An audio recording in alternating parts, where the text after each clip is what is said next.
एका तरुण साधकाला आत्मज्ञानाची ओढ होती.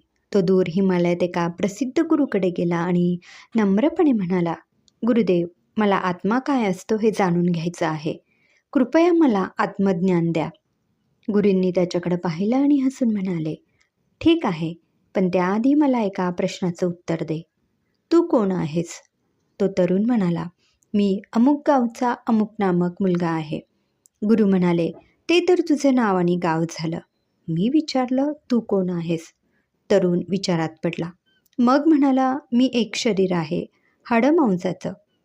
गुरूंनी हातातली काठी जोरात जमिनीवर आपटली आणि म्हणाले, हे शरीर काल नसेल, उद्या नसेल. मग तू ते तरी कसा? पुन्हा विचार कर. अनेक दिवस तो तरुण ध्यान करीत राहिला. शेवटी एक दिवस तो शांतपणे गुरूंकडे आला आणि म्हणाला, गुरुदेव, मी शरीर नाही, नाव नाही, भूमिका नाही. मी केवळ एक साक्षी आहे. जे पाहतं समजतं, पण ज्याच्यावर काही परिणाम होत नाही. मी आत्मा आहे, शुद्ध, शांत, अजर अमर.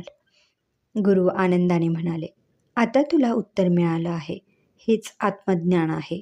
मी कोण आहे याची जाणीव.